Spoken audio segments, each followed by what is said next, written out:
মহারাজা কংসের পরিকল্পনা শুরু করে দেওয়ার সঙ্গে।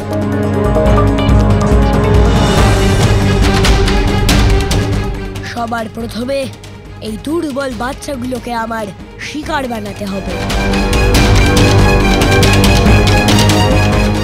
গুরুজনেরা যতক্ষণ পুজো করছেন ততক্ষণে আমার বাড়ি ঘুরে আসি।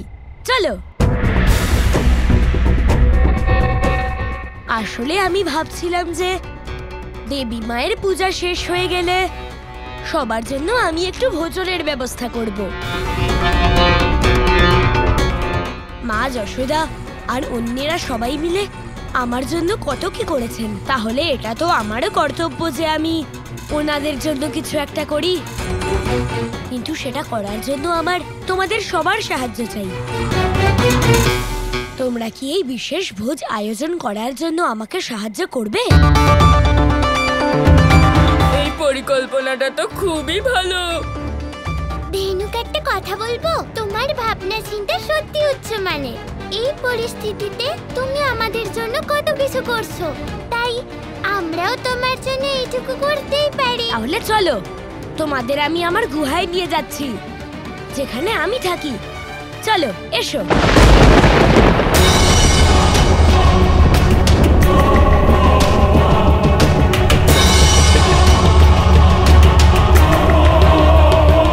গোপাল আর বলরাম দাদা কোথায় চলে গেল? ওরা আমাদের সাথে এলো না কেন?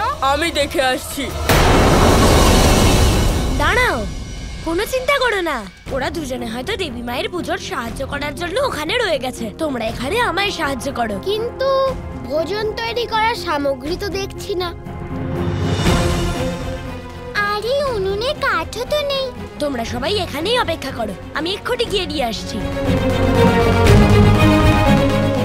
এই বাচ্চাগুলোকে ভয় দেখাতে হবে, তা না হলে এরা এখান থেকে চলে যাবে।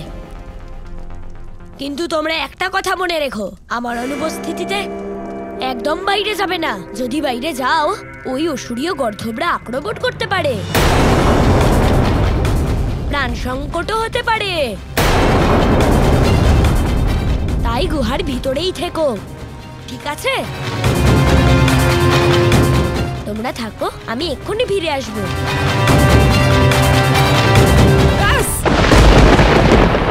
অনেক হয়েছে, আমি আর সহ্য করতে পারছি না। আমি কংসকে আমার ভ্রাতার নিকটে যাওয়া থেকে আটকেছি, তাই এখনো ভ্রাতার প্রিয়জনদের সংকটে ফেলার পরিকল্পনা করছে। ভ্রাতা কৃষ্ণের জন্ম থেকে অঘাসুরের বধ পর্যন্ত প্রত্যেকবার আপনি আমায় একটাই কথা বলেছেন, যে এটা আপনার আরাধ্যের লীলা, আমার এই লীলায় হস্তক্ষেপ করা উচিত নয়। ও গোকুলে আগুন লাগিয়ে দিল, তখনও আমি শান্ত ছিলাম। তখনও আপনি আমাকে এটাই বলেছিলেন যে এটা আপনার আরাধ্যের লীলা আর এতে আমার হস্তক্ষেপ করা উচিত নয়। এখন অনেক হয়েছে। কংস আমার চুপ করে থাকাকে আমার দুর্বলতা মনে করছে।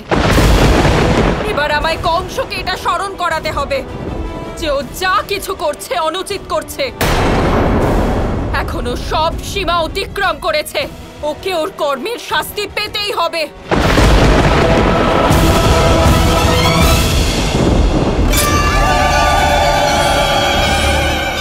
দাঁড়াও গৌরী, শান্ত হও।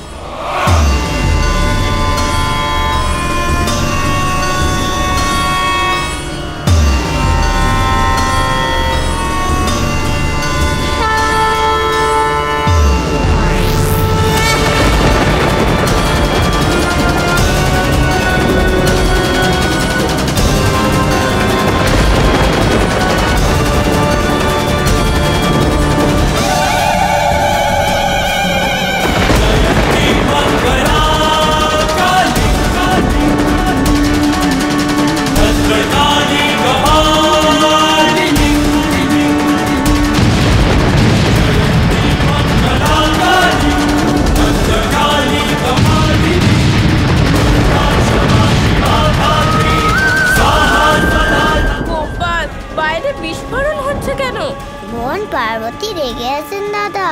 মাতা পার্বতী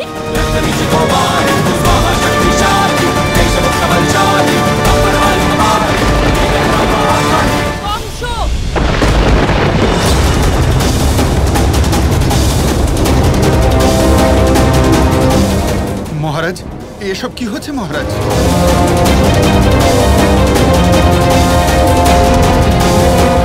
অক্রুর, এটাই সঠিক সময়। কৃষ্ণ আমাদের পরিকল্পনাকে অসফল করার আগে শীঘ্রই আমাদের পরিকল্পনাকে আরম্ভ করতে হবে। যথাজ্ঞা মহারাজ। শীঘ্রই ধেনুককে আদেশ পাঠাও, আর ওকে বলো যে আজকে রাত্রের মধ্যেই ওই কৃষ্ণকে হত্যা করতেই হবে। এটা কংসের আদেশ। একদিকে মাতা পার্বতীর ক্রোধ, অন্যদিকে এই ধেনুক। আমরা কোন বিপদে পড়ে গেলাম গোপাল? দুটো পরিস্থিতিকে একসঙ্গে কিভাবে সামলাবো গোপাল? দুটো নয় দাদা, তিনটে। এসব কি বলছো গোপাল? তিনটে? হ্যাঁ দাদা, তিনটে।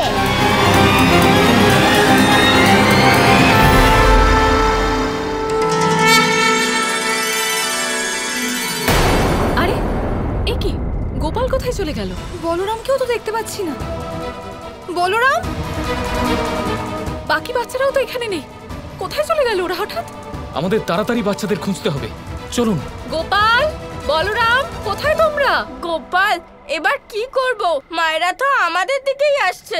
যখন আপনার সাথে লীলাধর গোপাল আছে, আপনি চিন্তা কেন করছেন? আপনি লুকিয়ে পড়ুন।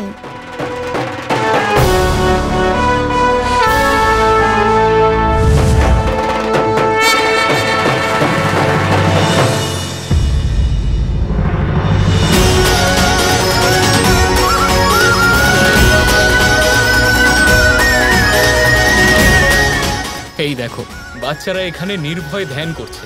হ্যাঁ আর্য, বাচ্চারা সবাই তো এখানে শান্তিতে বসে আছে।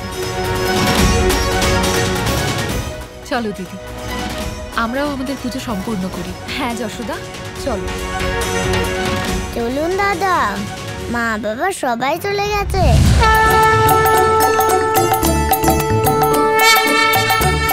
কৃষ্ণ, আমি হলাম ধেনুকাসুর। তোমাকে আহ্বান জানাচ্ছি।